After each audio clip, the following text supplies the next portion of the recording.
Boy, I tell you, when it comes to God, Satan will find anything in his mind to make sure that it just doesn't go through.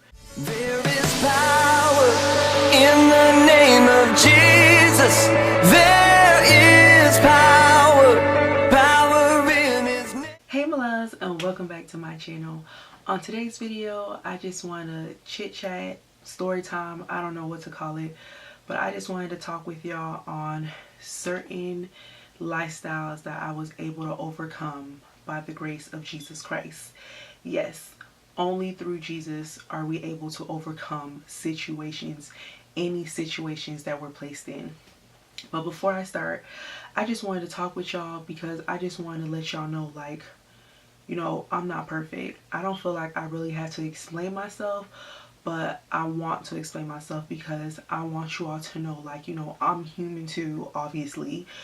I struggle too. I fail every single day. I struggle every single day. I may complain. At times I allow negativity to come my way because of certain decisions that I made, because of certain things that I did in my life overall. But I just want to let you all know it's okay to struggle. It's okay to fail. That's just part of life. That's just part of growing and trying to figure out who you are. And these are the certain steps that we have to take in life, because these are the steps that's allowing us to become who God wants us to be. But as a Christian, and me who's learning every single day, who's trying to learn, who's willing to learn, I'm just only here to be honest with y'all, because I'm not going to be that type of person that's just going to sit in front of y'all and make it seem as if it's easy, because it's not easy. And I'm only giving facts off of my life. Everyone's life is different, but I know there's many individuals who's going through the same circumstances that I'm going through or have went through. So, you know, this is my own perspective and this is my own life. I'm only able to share what I've been through. If you all want to hear exactly how I was able to overcome these situations based off what you see in the title, please continue to keep on watching. Okay, y'all, so let's start off with the club life. And I'm just only gonna be honest with y'all. I've been clubbing ever since I was 16. And stop. I know some of y'all gonna be like, girl, how was you clubbing at 16? In South Florida, they have clubs for like 12 years old to 17 years old. They have clubs everywhere. And it's probably not only in South Florida, it's probably everywhere now, because this is the devil's plan to try to distract and destroy as many as possible. But I'm just letting y'all know, I've been clubbing ever since I was 16. I've been drinking probably ever since I was 17. Me and my girls will always club every Saturday. Well, majority of the Saturdays.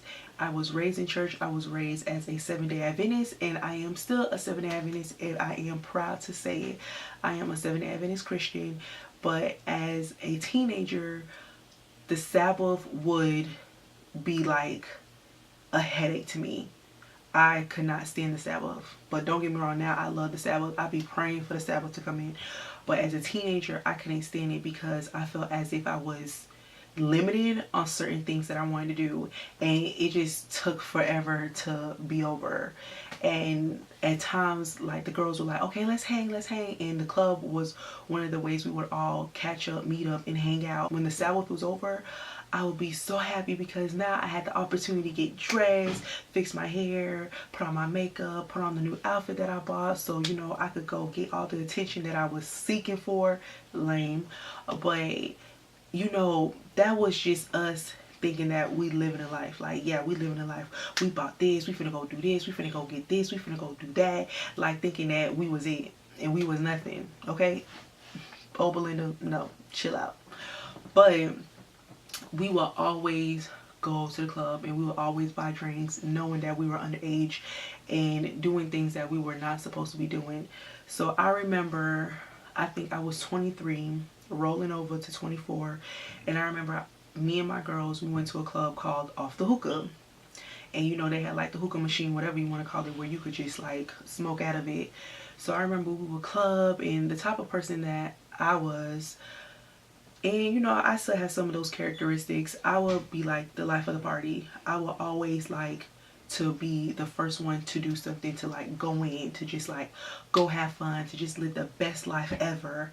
And I will be the first one on the dance floor. I'll be the first one to do this. I'll be the first one to do that. That's just the type of person that I am. Like, I was just willing to do anything. Anything that I consider to be fun, count me in, I'm joining. So we would like go to the club and we would like drink and then we would like dance. And I could just remember, you know, I'm in the club, I'm just having fun, and my feet started to hurt. And when my feet started to hurt, I was like, man, you know what, guys? I'm just gonna sit down, I'm gonna chill, because I just don't feel like dancing anymore. Trying to be cute with them cheap behind shoes, knowing that your foot was eventually gonna hurt. So I was like, I'm just gonna sit out. And while I was sitting out, or while I was sitting down, I was like analyzing the whole club. I was literally studying the whole club, and I was watching folks, and I was watching this chick bouncing on this dude, and I was watching this dude smoking this, and I was watching that cat drinking that, and I was like, what am I doing here? I'm like, what am I doing here? And I knew it was the Holy Spirit, like, speaking through me and trying to have me to realize, as a child of God, this is not the place I should be in. And I'm just sitting there and I'm like, no. Just like, no, I gotta go, I gotta go. Then I'm hearing a voice telling me, you're not supposed to be here. And I'm like, okay, I don't feel comfortable anymore. I don't feel safe anymore. I don't feel as if I should be here anymore. And the voice is telling me, you're not supposed to be here. Then my girls was like, okay, are you dancing? Are you done? I'm like, man, I'm done. I'm ready to go home. And when they seen like the vibe was like dead, it's like, okay, well, whatever, let's just go home. And that was the last time I actually put my foot in a club, because I was just done with it. When I heard that voice telling me like, you're not supposed to be here, I took that into consideration. I took that to the heart, because I was like, I knew as a Christian I shouldn't be in there, but I just wanted to live my worldly pleasure life, if that makes sense. I just wanted to live my life, knowing that I was risking my life, knowing that I shouldn't be there, but I just didn't care. I wanted to do what Belinda wanted to do. And ever since then, I just told myself, you know what, that club life not for me. I don't want that. All the smoking, the drinking, the certain dances that they were doing, I was like, no, this is just disgusting. And oh, and I can remember one time I went to a club in Miami, and I seen like these strippers, and they were like pregnant. They looked like they were either 4 to 6 months pregnant, and they're just walking through the club butt naked with nothing. And I was just looking like, wow, like, you're a child of God and you're just promoting your body like that for no apparent reason. Like, how can you do that? And till this very day, that traumatized me, to see a woman of God, to see God's creation just selling her body like that. And I understand, like, people gotta find to make a living, but God will bless you in multiple ways that you wouldn't even understand. And seeing that, those were all red flags to me. Like, I gotta get my behind up out of there. I just have to go. Don't look back. Just go. And that was the end of that club life. And when it came to like drinking and smoking, that right there, I could remember it as if it was yesterday. I remember me and my girl, we went out and we went to go hang out with some of our guy friends. And so while we went to go hang out, we was like, man, let's go all get a drink. Let's go get a drink. So we went to the liquor store and went to go pick up a bottle. And we're all sitting in the car and we're like smoking weed, and also we're drinking. Again, knowing that this was not the route that I should be taking, but a lot was going on in my life around that time. I just finalized a divorce. I was just so hurt. I felt lonely. I felt as if like no one was there for me. So by hanging out with friends, getting the attention from them, and doing what I thought was cool with them, I thought it was okay for me to do that, but it just wasn't. And I can just remember I'm just sitting in the car and I'm just drunk. and I'm high because we're smoking and we're drinking and we're just doing things that is contrary to the word of God. And we're just chatting, laughing, listening to certain music, just like reminiscing on like dumb stuff. Back then we probably thought it was all cool, whatever, but now being older and more mature, you realize like that was just dumb, like straight stupid, if you know what I mean. And I could just remember me sitting in the car. I guess we were out there for like a couple of hours. I was like, man, I'm ready to go home. I'm ready to go home. And so my girl was like, so how we gonna get home? It's not like you sober, like you drunk. How we gonna get home? And I'm like, man, being an idiot. Man, I'll take us home. I'll take us home. Knowing that that's not right. And I'm just gonna say this right now. Please do not drink and drive. Please. Do not ever take that chance to drink and drive. I don't care if you had to take a cab or Uber, call a family member. I don't care. Do not drink and drive because you don't want to risk your life or you don't want to risk someone else's life. So just take the time to just pay the extra money or find someone else to like help you take you home. But I was being an idiot and I was like, no, I'll drive us home. I'll drive us home. But then our guy friend was like, no, I'm going to drive you home because I can see you're not in your right mind. And I'm telling you, that's only God. That was God right there speaking through him and telling him like, no, even though I was doing things off of my own will, God was still working in my favor. God was still looking out for me, even though I was just trying to, live a sinful life, do sinful activities. Because he could have been like, well, yeah, drive home, yeah, we'll see you whenever, like, yeah. But no, he was like, no, I'm gonna take y'all home. At that moment, my mind was clouded with all sorts of things, and I was just not myself. I knew I was not myself. I could feel that I was not myself. I felt like I was sitting on cloud 100. If there's even a such thing as cloud 100. I just felt like so nauseous. I just felt horrible. I felt like I had no control over my body. I was in the worst position ever. And so I could remember him hopping into my car, and I went into the passenger side, and then he had his cousin to drive his car and told my friend to drive in the car with his cousin. I could tell that at that moment Buddy had like a crush on me, so he probably wanted to drive me home regardless, just so we can chat or whatever, and had his cousin talk to my friend.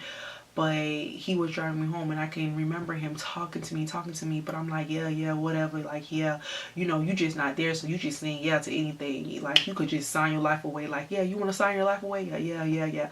Like, that's how drunk I was. That's how much I wasn't even in my right mind. Then I finally got home, and I was like telling him like, thank you for taking me home, thank you didn't have to do that. And I like just took my keys, and then he was like, oh, do you want me to walk you to your door? And I was like, no, I'm good, I'm straight, thanks for dropping me off, bye. So he eventually hopped in the car, because his cousin was driving, so he went back and hopped in his car and he drove off, and I got into my house. So I was trying to look for the bathroom, but eventually landed in my room, whatever the case may be. I landed in my room and I just like collapsed on the floor. I just laid flat on the floor, my back is on the floor, and I'm looking up to the ceiling, and the room is like spinning, and I'm just like telling myself like, no, you gotta get it together, all of a sudden I'm vomiting, like non-stop vomiting. I'm like going at it. It was just so nasty because everything is happening in a room. Like, how nasty is that? And I eventually like got up. I got the strength, well, God gave me the strength to get up and lay on my bed, and I thought that was like the end of it, because the devil wanted me gone. My body was not able to handle that. And don't get me wrong, like, well, you probably just can't handle alcohol. I've been drinking ever since I was like 16. And there's times where I just felt like, I've drunk more. Oh, that's sad to say. But that night happened the way that it happened because God knew that was just going to be the end of it. He knew he didn't want to see me like this. He knew he didn't want me to go through this anymore. So the way that it happened is of God's will. And I laid on my bed and I was like, Lord, please just help me to get sober. Lord, please. Like, I will never do it again. I'm begging God, like, I will never do this again. Like, Lord, I promise I will never. And then so eventually my eyes shut. I thought that was the end of it. My eyes shut, closed, and then I just went to sleep. I went to sleep, and I could remember the next day I got up and I'm still feeling woozy. I'm still feeling wasted. And I just did not feel good that whole entire day. Not only was I wasted, I felt guilty because I wanted to talk to somebody like, man, this is what I did. But it's like no one really would expect that from me, because everybody seen me as a good person, and for me to explain to them like, well, this is what I did, this is what I was doing, and for them to have heard that